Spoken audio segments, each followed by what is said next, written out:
Hello बच्चों, कैसे हैं आप। चलिए आज की क्लास स्टार्ट करते हैं। आज की क्लास का टॉपिक है property of equality.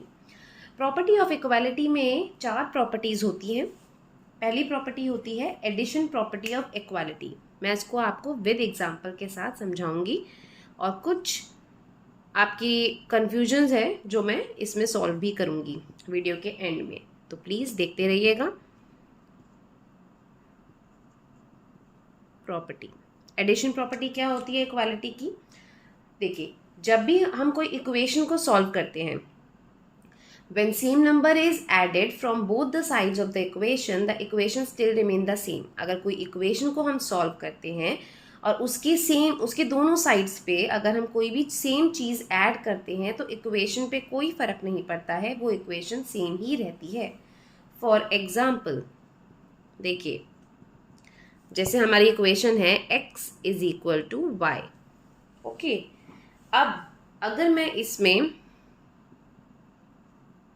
if add c to both sides, तो ये क्या हो जाएगा x प्लस, ये हो जाएगा x प्लस सी और ये हो जाएगा y प्लस सी। तो मेरी जो इक्वेशन है ना, still x is equal to y, वो इक्वल ही है। मतलब दोनों साइड जो हैं, left hand side is equal to right hand side, ये अभी भी इक्वल है। मुझे अगर मैं सेम चीज़ दोनों साइड पे ऐड कर रही हूँ तो उससे मेरी इक्वेशन पे कोई भी फर्क नहीं पड़ा है। अगर नहीं समझ आया तो फिर से मैं आपको एक नंबर के थ्रू समझाती हूँ। सपोज चलिए 2 + 3 इज इक्वल टू 5। ठीक है, ये सिंपल सी एक इक्वेशन है। 2 + 3 इज इक्वल टू 5। ये आपको भी दिख रहा होगा कि जब मैं 3 और 2 को ऐड करूंगी तो वो 5 ही आएगा। अगर मैं क्या करती हूँ, मैं इसमें 5 ऐड कर देती हूँ बोथ साइड्स। ठीक है, तो ये हो जाएगा 2 + 3 + 5 इज इक्वल टू 5 और इस साइड पे भी मैंने 5 ऐड कर दिया। ये हो जाएगा, देखिए 2 + 3 5 और ये हो जाएगा 10 एंड ये भी हो जाएगा 10।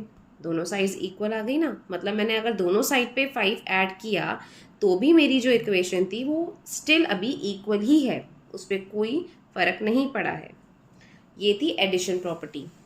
तो इसके बाद हम करते हैं सब्ट्रैक्शन प्रॉपर्टी ऑफ इक्वालिटी।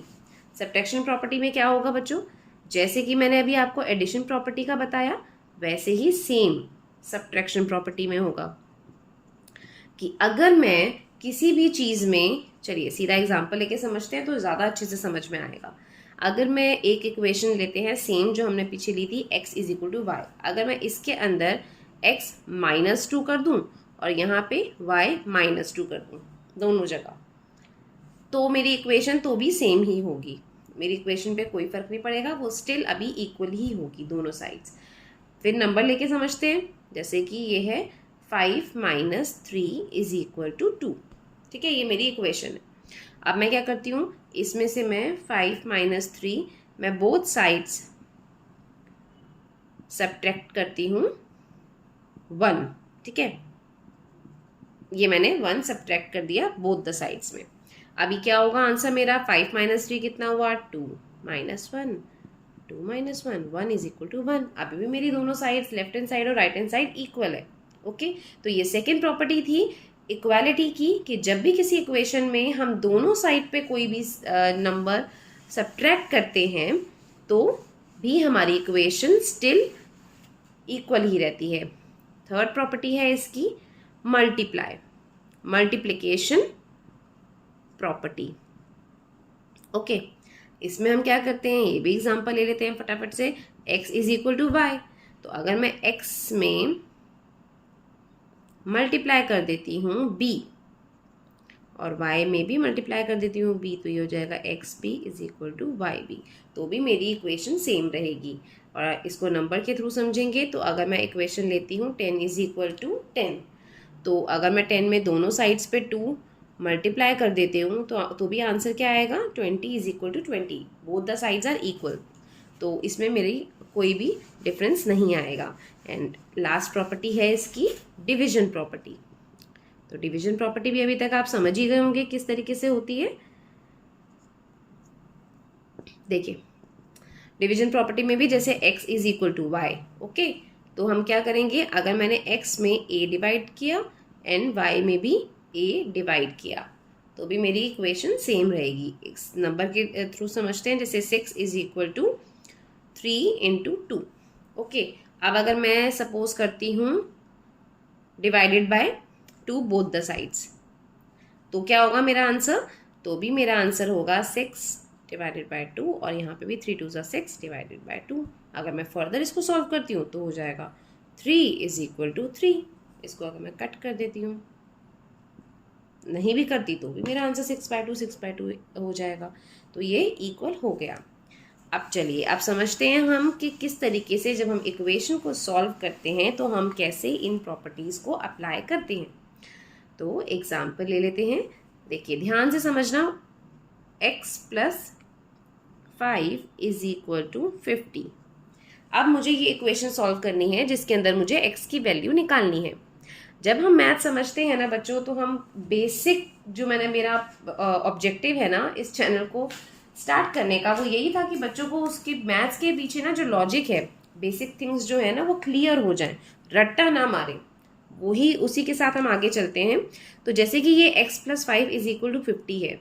अब x निकालने के लिए आप लोगों को क्या बोलेंगे, अच्छा x की वैल्यू निकालनी है, ठीक है। तो मैं क्या करता हूँ, x की वैल्यू निकालने के लिए 5 इधर प्लस हो रहा है, मैं 5 को उधर ले जाके माइनस कर दूंगा, तो ये निकल गई x की वैल्यू।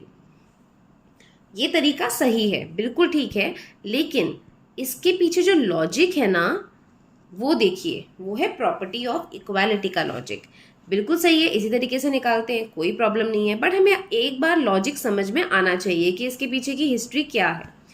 ये कभी भी ना, हम कभी भी मैथ्स में किसी भी नंबर को ऐसे ही उठा के इधर से उधर नहीं लेके जा सकते। ये बात आप दिमाग में डाल लीजिए। ऐसा नहीं है कि हम मुझे सॉल्व करना है, यहाँ पे प्लस 5 एक्स्ट्रा हो रहा है तो चलो मैं इसको उठा के उस साइड पर ले जाता हूँ, नहीं, हमारे अंदर इतनी कैपेबिलिटी नहीं है कि हम किसी इक्वेशन को इस तरीके से चेंज कर सकें।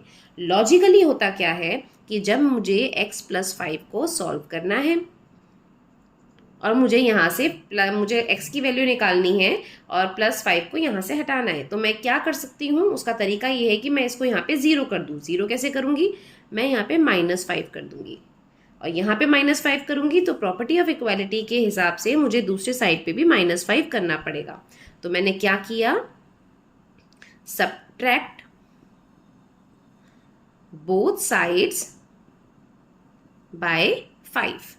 तो मैंने दोनों साइड्स को 5 से सबट्रैक्ट कर दिया। अब यहाँ पे क्या बचा, ये -5 कितना हुआ, 0, और यहाँ पे 50 -5, तो ये 0 को लिखने की ज़रूरत नहीं है, और ये हुआ x इज इक्वल टू 45। तो ये है लॉजिक, मतलब मैं उसको +5 को उधर लेके नहीं गई, उसको माइनस करने के लिए नहीं, मैंने वो नहीं किया, मैंने यहाँ पे दोनों साइड्स पे -5 किया। ये इसके पीछे का लॉजिक था। अगर आप ये स्टेप नहीं भी लिखते तो डायरेक्ट आप ये वाला स्टेप करते हैं तो ये करेक्ट है, इसमें कोई प्रॉब्लम नहीं है। लेकिन बस जो आप ये बोलते हो कि इधर ले जाके कोई भी चीज़ उसका साइन उल्टा हो जाता है, प्लस का माइनस हो जाता है, माइनस का प्लस हो जाता है, ऐसा नहीं होता। या फिर जैसे एग्जांपल मल्टीप्लाई है, अगर ये था x multiply by 5 is equal to 50, अगर ये होता क्वेश्चन, तो फिर आप क्या बोलते कि अच्छा ये इधर मल्टीप्लाई हो रहा है, इधर जाके डिवाइड हो जाएगा। नहीं, ऐसा नहीं होता। इसको मैं यहाँ पे क्या करूँगी, डिवाइडेड बाय 5 और यहाँ पे भी डिवाइडेड बाय 5, तो ये हो जाएगा 1x हो गया और ये हो जाएगा 10। इस तरीके से मेरा आंसर है। लेकिन हाँ, अगर मैं ये स्टेप नहीं करती, मैं डायरेक्ट इसको ऐसे ही लिख देती कि x is equal to 50 divided by 5, तो आंसर तो मेरा सही आ जाएगा। लेकिन लिखना हमें ऐसे ही है, वो स्टेप हमें लिखने की ज़रूरत नहीं है सॉल्व करते हुए इक्वेशन। लेकिन उसके पीछे जो लॉजिक था वो मैंने आपको समझाया कि कभी भी साइंस अपोजिट नहीं हो जाते, इक्वल टू के उस साइड जाके हम दोनों साइड्स को उसको नंबर को कैंसिल आउट करने के लिए जो भी चीज़ यहाँ पे करते हैं वही चीज़ हम दूसरे साइड पे भी करते हैं। तो इस तरीके से वो साइंस आपको लगता है कि उधर जाके ऑपोजिट हो गए, वो ऑपोजिट नहीं होते हैं, वो इस तरीके से चेंज में आते हैं। तो ये था प्रॉपर्टी ऑफ इक्वालिटी जिसको मुझे समझाना था। आई होप कि आपको समझ में आ गया होगा। तो आज की क्लास बस यहीं पर ख़त्म करते हैं। आज का टॉपिक जो था वो आपको क्लियर मैंने कर दिया है। अगर कोई ऐसा टॉपिक है जिसको आप लोग चाहते हैं कि मैं नेक्स्ट वीडियो उस पर बनाऊं तो प्लीज़ कमेंट करके मुझे बताइएगा। और अगर आपको मेरे पढ़ाने का तरीका या मेरी वीडियो अच्छी लगी हो तो प्लीज़ मेरी वीडियो को लाइक कीजिए, फ्रेंड्स के साथ शेयर कीजिए और मेरे चैनल को सब्सक्राइब कीजिए। Thanks for watching.